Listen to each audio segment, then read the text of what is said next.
Thank you for joining me today. We are going to be going over Intro to Align in SEL. My name is Tammy Thomas. I am the Align Program Coordinator and Enforcement Analyst here at Texas RE. This is our antitrust admonition. If you have any questions about it, please contact our General Counsel. Today's agenda is going to be going over the permissions and access associated with Align and SEL, the platform details, a little bit of a window into them, and then the support and future changes that we should be expecting for Align and SEL. To start, let's go over what is Align. Well, Align is a common platform developed by all of the ERO, so in collaboration with the regions, the entities, and NERC. It is a tool that provides a standard and consistent interface for all of the entities, no matter the region that they are communicating with. What is the ERO SEL? So the ERO SEL is the secure evidence locker created by NERC in collaboration with the entities and the regions. It is a highly secure, isolated, encrypted environment. It acts as a temporary repository of uploaded evidence and is capable of creating retention times with its policies. Just a little bit of an overview for access processes for Align and SEL. The very beginning step for accessing Align and SEL is to be an active user in the ERO portal. So you'll need an account in that. Normally, primary compliance contacts will manage the access for their organization, or their ERO admins will manage the access for their organizations. Once the PCC approves any request for Align access, the user will automatically be given access to the SEL in addition to that. New PCCs will automatically receive the SEL and Align submitter roles as part of their role as the PCC. So this is a little bit of an overview of the ERO portal account. As you can see, it has a registration button for those who do not currently have an account. Once you click on that registration button, it asks the normal general questions that you would see for any kind of registration, such as name, first name, last name, username, and of course, safety questions in order to access if you forget your password. You also have the sign-in option if you are currently a user for the ERO portal accounts. You can sign in as an existing account. And of course, if you forget your username and password, there is a forgot username and password button that can be selected. Submitter access changes may take up to 24 hours to take effect through all the systems after updating it in ERO portal. The permissions that are associated with Align. Align has 3 roles that can be used. The first one is the reader, the entity reader. This allows you to view Align. You cannot make changes. You cannot submit new things. The next level of permissions is the editor, the entity editor. They can view the Align. They can also edit existing items, but they cannot submit new items. And then for the Align registered entity submitter, they can do all 3 things. They can view Align, they can make edits, and they can submit new items. Most of the time, PCCs are usually the Align registered entity submitter role. For the ERO SEL permission roles, all PCCs and users of the Align registered entity submitter role are always paired with the ERO SEL submitter role. The idea is that if you're giving new information or making a new finding inside Align, more than likely you will also need to be uploading any documentation or evidence into the SEL as well. In the event that the PCC changes, the newly designated PCC will be provided the appropriate access, including the ERO SEL. And then for entity staff that are seeking to gain the ERO SEL access, they will need to submit a ticket through NERC's help desk after getting their approval from their PCC. Usually what you'll do is you'll attach the PCC's approval email into the ticket. That way NERC's technicians are capable of making your changes easily. So what is the process for getting access to Align? First things first, you log into your ERO portal account. Once you go in there, you can find the Align link and you can copy paste it into your browser, and that will bring up Align. This is where you can see the little picture on the right-hand side that has the two hexagons. You'll be able to see Align for entities, and then you'll be able to click and go into the Align system. For accessing the SEL, very similar, is you'll go into your ERO portal, you'll find the SEL link provided, and copy paste that into your browser, and voila, you will be in the SEL submission portal, which looks a little bit like that little image on the right-hand side. A little bit of a taste of Align. I know that everyone who is going to be working in Align for the registered entities, this will not be your bread and butter. This will be a program that you use when you need to use it, but you won't be using it all the time. So that's why we're doing videos like this. This is why we know that we're going to give you a little bit of taste of it so that you'll get slowly used to it. So in Align, the most important section is in the top left-hand corner. You'll see My Align. In that My Align dropdown, you can select from a variety of different landing pages that you can go to. Some are for self-reports and self-logs, some are for periodic data submittals, some are for mitigation management. There are all sorts. You'll want to take a look at them. The main one that I want to point out today is for the self-reports and self-logs. This is where you can create a self-report or a self-log if you are in the self-log program. The very first thing that you do is you find your registration for your entity. You'll click on the Create Finding. You will then scroll through and find the standard and requirement that you wish to make a finding of, and then you will click either the plus sign for self-report or the plus sign for self-log. If you are not in the self-logging program, that self-log will not have the plus sign. It will just be a dot to remind you that that's not an option. You'll do the self-report instead.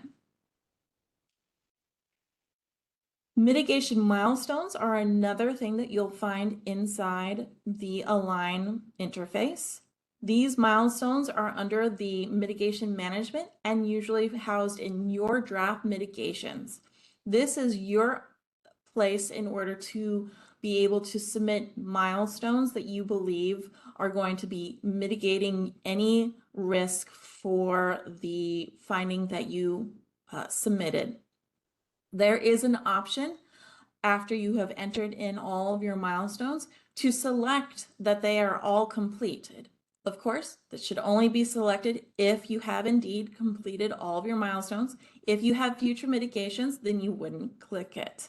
Once you click that and then you submit for CEA review and do the Save in Action button, that actually enables you to skip a step of having to do a verification on your milestones. And of course, if you do have a future mitigation, then you don't need to do that. We understand that. We'll do the back and forth a little bit more. When you're dealing with mitigations in Align, one of the things that is kind of the tempo for Align is that it's kind of like a ping pong. It's going to be in your court and then in my court and then back to your court and then back to my court. It's how we communicate inside the mitigation module for Align. Requests for information is also going to be something that you see quite regularly. They can be found under the enforcement processing or under the request for information. If they're still active, they will also be on your dashboard landing page. The request for information will look something similar to this. It will have spaces for you to do a respondent comments and to select whether or not you've uploaded to the SEL. And then you'll be able to select Save an Action to send it back to us. For using the SEL, is for submitting evidence. It is a system that automatically classifies, secures, and creates subfolders and the metadata needed for all the evidence. Once you have submitted evidence, you will receive a notification of this submission. After the upload, files are not editable by the entity, so you'll want to make sure that you're uploading the correct document to the most updated document. There are other options for entities to do a self-built SEL. You'll want to see on NERC's Align and SEL page for more information, or you can contact myself at Texas RE. For the ERO SEL, there are several file types that are allowed, which are your standard Word documents, Excels, PDFs, JPEGs, PowerPoints, etc. The ones that are not allowed are usually going to be your zipping kind of folder. So zip, zipx, AJR, those type of files will not be allowed to be uploaded, and it will give you an error when you try to upload them. There is file size maximums. So for a single file, you can upload a file up to 2 gigabytes. If it's multiple files, you can upload up to 10 gigs.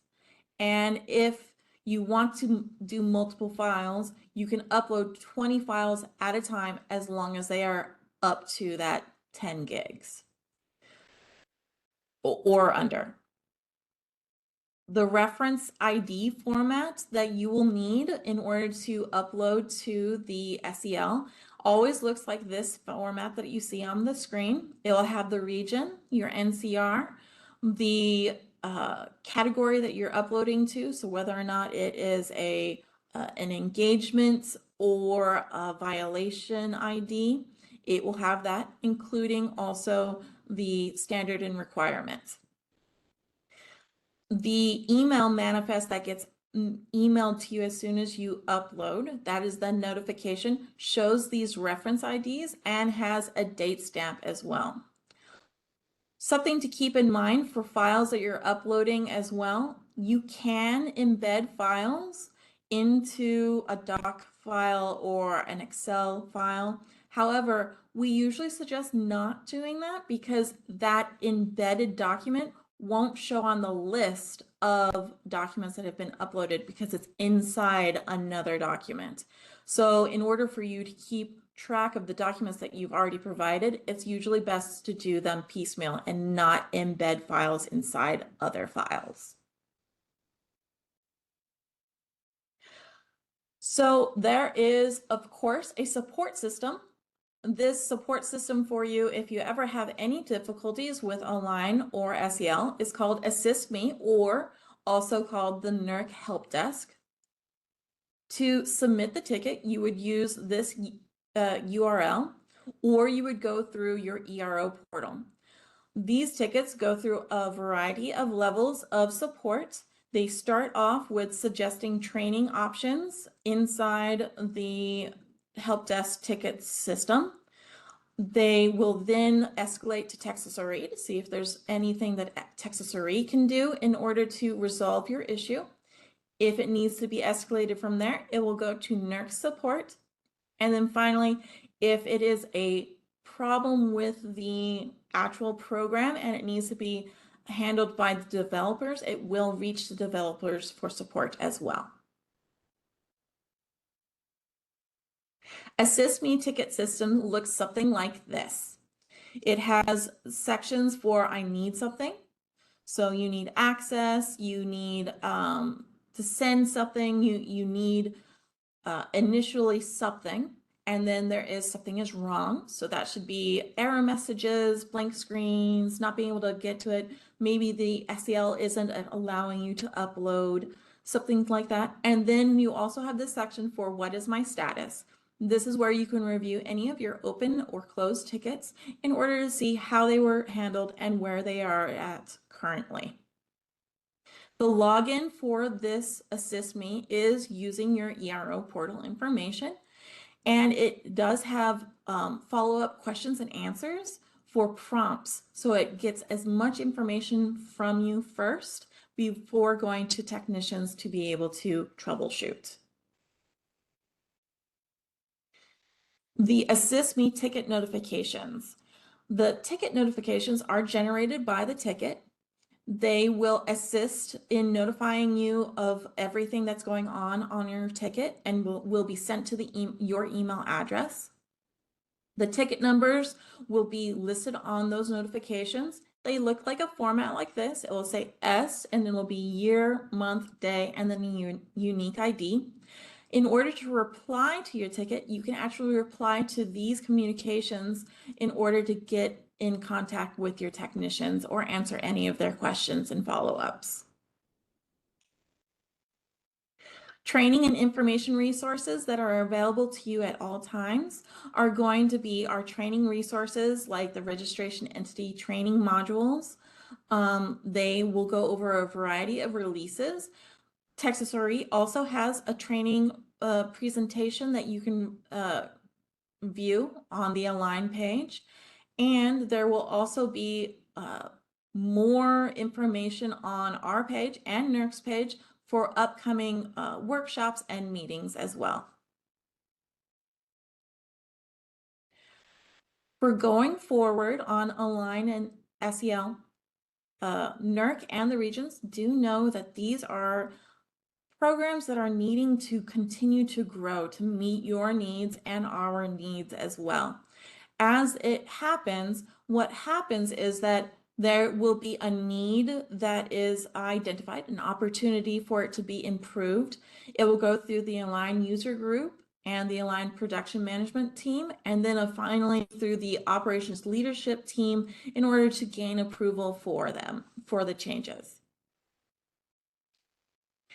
This has been your intro to Align and SEL recording. If you have any other questions or need to make any other contact with us, you can reach each of these departments by these emails: risk, compliance, and enforcement. Remember that I am in the enforcement department, so if you wish to get in contact with me, you can also use the enforcement@texasre.org email. Thank you very much for your time, and I hope you have a pleasant rest of your day.